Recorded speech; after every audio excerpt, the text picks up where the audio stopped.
Good morning to all students. Some complaints came out from the 9th class और वह complaint क्या है आप लोगों को बताना ज़रूरी है। स्कूल में भी गया है और मेरे पास फ़ोन भी किए थे कुछ छात्र, कुछ स्टूडेंट, जिसमें उन्होंने यह कंप्लेंट किया, यह बतलाया कि सर लेसन 1 सिविक्स का स्किप कर दिए हैं। तो मैं कोई भी लेसन स्किप नहीं किया हूँ। Chapter 1 the democracy in the contemporary world, यह लेसन इंक्लूड नहीं है हमारे सिलेबस में फॉर 1 और 2 ईयर्स। ओनली 2, 3, 4 एंड 5 एंड 6 यही लेसन हमें पढ़ना है। That is not included in our syllabus, that is out of our syllabus. Just like in history section 3rd, in section 3rd lesson 1 and 2 out of our syllabus,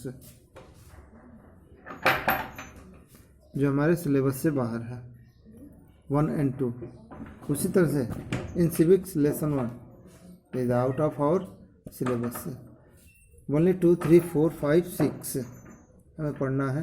2 को ही 1 जानना है, 3 को 2 जानना है, 4 को 3 जानना है, 5 को 4 जानना है और 6 को 5 जानना है। जो सिलेबस में है वही हमें पढ़ेंगे, ये सब ये नहीं पढ़ेंगे। दूसरा चीज़ ये कंप्लेन था कि फेयर की कॉपी हम कैसे तैयार करें।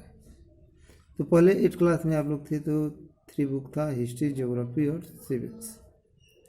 लेकिन अब 9 क्लास में है तो 9 क्लास में 4 बुक आपको स्टडी करना है। 4 बुक में से आप लोगों के लिए इन 4 बुक्स के लिए 2 पीरियड भी अलॉट हुआ है। अब तो रेगुलर क्लास चल नहीं रहा है तो 2 पीरियड भी है। अब 2 पीरियड एक दिन, एक पीरियड में 2 सब्जेक्ट, एक दिन एक पीरियड में, एक वीक में हमें 2 सब्जेक्ट इंक्लूड करना होता है। 3 दिन एक सब्जेक्ट, 3 दिन एक सब्जेक्ट। फिर दूसरे पीरियड में भी 3 दिन एक सब्जेक्ट, 3 दिन एक सब्जेक्ट इंक्लूड करना है। अब यहाँ पर ध्यान देना है कि कौन कौन सा सब्जेक्ट जो होगा वह एक कॉपी में होगा और कौन कौन सा 2 सब्जेक्ट एक कॉपी में होगा। क्योंकि फेयर बनाने के लिए आप लोगों को 2 कॉपी लेना है। आप स्कूल में जाओगे तो रजिस्टर मिलेगा और वह रजिस्टर 2 लेना है SST के लिए। हिस्ट्री और इकोनॉमिक्स के लिए एक कॉपी रखना, हाफ में कर देना, हाफ या हाफ से अधिक कर देना हिस्ट्री के लिए, हिस्ट्री में ज़्यादा क्वेश्चन होगा, और हाफ कर देना इकोनॉमिक्स के लिए। फिर हाफ जो होगा वह ज्योग्राफी के लिए और फिर हाफ जो होगा वह सिविक्स के लिए आपको इंक्लूड करना है। 2 कॉपी आपको अलॉट करना है और 2 कॉपी में 2 सब्जेक्ट के लिए। क्लियर? अब तो दूसरा कोई, अब तीसरा आपका ये प्रॉब्लम है कि कुछ लड़के बतला रहे हैं कि सर जो वीडियोग्राफी ले रहे हैं वो समझ नहीं। तो देख लो सामने से रख करके और तब मैं वीडियोग्राफी लेता हूँ, तब मैं रिकॉर्डिंग करता हूँ, अपना फिंगर रखता हूँ या पेन रखता हूँ या ऐसे भी बतलाने की कोशिश करता हूँ, तब मैं कोई भी रिकॉर्ड करता हूँ। दूसरा, चौथा पॉइंट ये, 4th पॉइंट कि कुछ लड़के कंप्लेन किए कि सर हमारे पास एंड्रॉयड सेट नहीं है, हम लोग कैसे पढ़ें। तो एंड्रॉयड सेट नहीं है तब तो ये कॉम्प्लेक्स प्रॉब्लम है, क्योंकि उसी के हेल्प से तुम पढ़ सकते हो। क्योंकि प्रत्येक टॉपिक को समझना ज़रूरी है और आपको खुद उस टॉपिक को पढ़ करके और मैं जो बतला रहा हूँ उसको रिमाइंड करना ज़रूरी है। क्योंकि आगे चल करके मैं उससे रिलेटेड क्वेश्चन बतलाऊँगा, एवरग्रीन हो या दूसरा कोई हो, उससे मैं क्वेश्चन बतलाऊँगा कि ये क्वेश्चन आपको लिख लेना है और लिख करके लिखोगे तो अपने आप याद हो जाएगा। यह नहीं कि रटना है, रटना तो दिमाग से हटा देना है कि अब 9 क्लास में 10 क्लास में आ गए तो हमें रटना है। जितना तुम्हारा कॉन्सेप्ट क्लियर होगा उतना ही तुम्हारा पेन चलेगा, उतना ही तुम लिख पाओगे। यदि कोई भी टॉपिक स्किप करोगे तो क्वेश्चन तुम्हें समझ में नहीं आएगा, तुम क्वेश्चन लिख नहीं पाओगे। कितना पढ़ोगे? एक पेज में से मान लो कि एक पेज में से 2 ही क्वेश्चन निकल रहा है और उसी में से छांट करके लिखना है, तो कौन कौन सा सेंटेंस, कौन कौन सा पॉइंट लिखना है, तो बताया जाता है कि नहीं ये पॉइंट इसका है, इस टॉपिक से, इस पेज से या इस पैराग्राफ से ये क्वेश्चन निकलेगा और उससे ये आंसर होगा। तो ये समझना है प्रत्येक टॉपिक को। अभी तो मैं उतना क्वेश्चन नहीं बतला रहा हूँ, क्वेश्चन आगे बताऊँगा, पहले टॉपिक क्लियर हो जाए उसके बाद मैं क्वेश्चन भी बताऊँगा। आगे अब चला जाए टॉपिक पर, और कोई कंप्लेन नहीं है।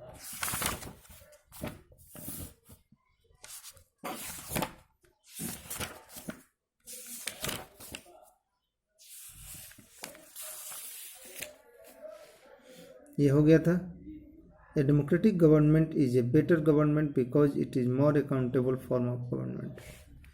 ये भी टॉपिक हुआ था कि thus the democracy improve the quality of decision making. Democracy जो है डिसीजन मेकिंग के क्वालिटी को इम्प्रूव करती है। ये हुआ था कि democracy provide a method to deal with the difference and conflict. Democracy जो है डिफरेंसेस और कॉन्फ्लिक्ट के साथ डील कैसे करना है वो उस मेथड को प्रोवाइड कराती है। तो प्रत्येक ये जो मैं टॉपिक बतला रहा हूँ, जैसे ये चाइना का और इंडिया को लेकर के फैमिन जो आया था उसको लेकर के क्वेश्चन है कि अकाउंटेबल फॉर्म है गवर्नमेंट, डिसीजन मेकिंग में भी डेमोक्रेसी जो है वो बेटर फॉर्म की गवर्नमेंट है, अच्छा है ये सरकार। तो इससे प्रत्येक से एक एक क्वेश्चन निकलेगा। जैसे यहाँ पर हाउ कैन यू से democratic government is a better government than, या democratic government is a accountable form of government than non-democratic government. How can you say democracy improve the quality of decision making? तो सबसे question निकलेगा। अब जब topic समझ लोगे तभी तो इसका आंसर लिख पाओगे। चाइना के बारे में, भाई इंडिया के बारे में, इसमें कैसे डिसीजन मेकिंग में इम्पोर्टेंट रोल प्ले करती है, तो टॉपिक तो समझोगे तभी ना बता पाओगे। इसमें भी डेमोक्रेसी डिफरेंसेज या झगड़े झंझट को कैसे सॉल्व करती है, वो कौन सा मेथड प्रोवाइड कराती है। तो जो मैं बतलाया इतना तो मैं लाइन बाय लाइन नहीं पढ़ करके इसका मेन क्या कह रहा है वो मैं बतलाया। इसके बाद आप लोगों को पढ़ना है अपने आप, क्या क्या 2-3 पॉइंट या 4 पॉइंट इसमें से लिख लेना है।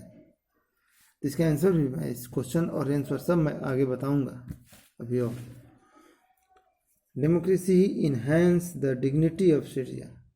डेमोक्रेसी सिटीजन की डिग्निटी को इन्हेंस करती है, ये भी समझना है कि कैसे इन्हेंस करती है, आत्मसम्मान को कैसे बढ़ाती है। नेक्स्ट टॉपिक है democracy is better than other form of government because it allow us to correct its one mistake. Democracy जो है गवर्नमेंट का बेटर फॉर्म है than other government. Democracy is better than the other form of government.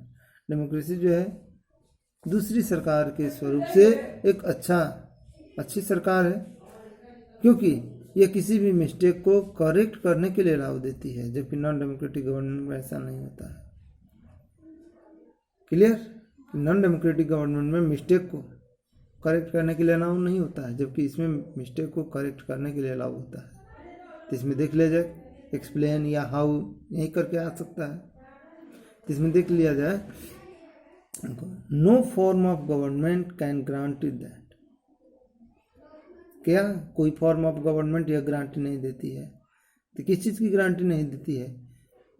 तो guarantee यह नहीं देती है कि there is no guarantee that the mistake can not be made in democracy, कि डेमोक्रेसी में मिस्टेक नहीं होगा, इसकी कोई गारंटी नहीं है। क्योंकि डेमोक्रेटिक गवर्नमेंट जो है वह भी व्यक्ति विशेष का ही बनाया हुआ सरकार है, तो व्यक्ति के द्वारा गलती होगी यह तो जरूरी है, क्योंकि व्यक्ति एक भगवान नहीं है, उससे गलती होगी। इसलिए यह डेमोक्रेटिक गवर्नमेंट जो है यह गारंटी नहीं देती है कि there would be not mistake by me, मुझसे मिस्टेक नहीं होगा। तो no form of government can guarantee that, किसी भी तरह की सरकार यह गारंटी नहीं देती है कि मुझसे मिस्टेक नहीं होगा। लेकिन the advantage in democracy, democracy में एडवांटेज क्या है कि such mistake can be hidden for can not hidden for long. इस डेमोक्रेसी में किसी भी मिस्टेक को लंबे समय तक हिडन नहीं किया जा सकता, हिडन में छिपाया नहीं जा सकता है।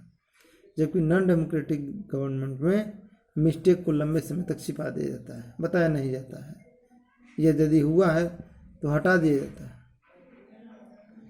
इसमें मिस्टेक को लंबे समय तक छिपाया नहीं जाता है। पहला हो गया। आगे अब कह रहा है कि there is a space for the public discussion on this mistake.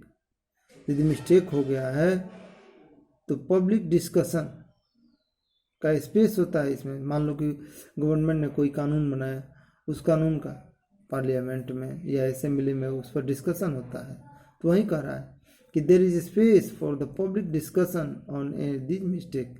इस मिस्टेक पर पब्लिक डिस्कशन का स्पेस होता है, जगह होता है, इस पर पब्लिक डिस्कशन होगा। And there is a room for correction, और करेक्शन के लिए रूम भी होता है, जगह भी होता है, करेक्शन के लिए भी चांस दिया जाता है। Either the ruler have to change their decision, ruler को अपने डिसीजन चेंज करना होता है, या रूलर कैन बी चेंज। यदि रूलर उस डिसीजन, गलत डिसीजन को चेंज नहीं कर सकता है तो रूलर को ही क्या करती है जनता, उसे ही चेंज कर देती है कि लो तुम ही जाओ। जब तुम अपने बनाए हुए कानून को नहीं हटा सकते हो कि हमारा गलत कानून है, तब जनता कहती है कि तुम ही हट जाओ। तो rulers can be change, ruler change कर दिया जाता है। जबकि नॉन डेमोक्रेटिक गवर्नमेंट में ऐसा नहीं होता है। राजा यदि गलत भी कर दिया तो राजा को नहीं हटा सकती है जनता, राजा रहेगा ही। इसलिए यहाँ पर बता रहे हैं कि this can not be happen in non democratic government. Non democratic government में ऐसा नहीं हो सकता है। Democracy can not get us everything, is not solution of the all problem. ये भी कह रहा है कि डेमोक्रेसी जो है सभी प्रॉब्लमों का, सभी जो भी कठिनाइयाँ हैं उन सभी कठिनाइयों का सोल्यूशन है, ये नहीं हो सकता है। डेमोक्रेसी जो है that is the better form of government than other government. Democracy जो है किसी दूसरी सरकार से एक अच्छी सरकार है, और वह अपने वर्क के द्वारा बेटर परफॉर्म करने की कोशिश करती है, ट्रांसपेरेंट शो करती है। जबकि नॉन डेमोक्रेटिक गवर्नमेंट जो होती है वह बेटर फॉर्म शो करने की कोशिश नहीं करती है और नहीं ट्रांसपेरेंट शो करने की कोशिश करती है। इसलिए यहाँ पर कहना ये बेटर होगा कि democratic government is a better government than other government and allow us to correct its own mistake, और मिस्टेक को करेक्ट करने के लिए अलाउ करती है कि कोई भी यदि गलती हो गई तो उसमें सुधार हो। आगे ब्रॉडर मीनिंग ऑफ डेमोक्रेसी कल मैं बताऊंगा इस पर। Okay, thanks for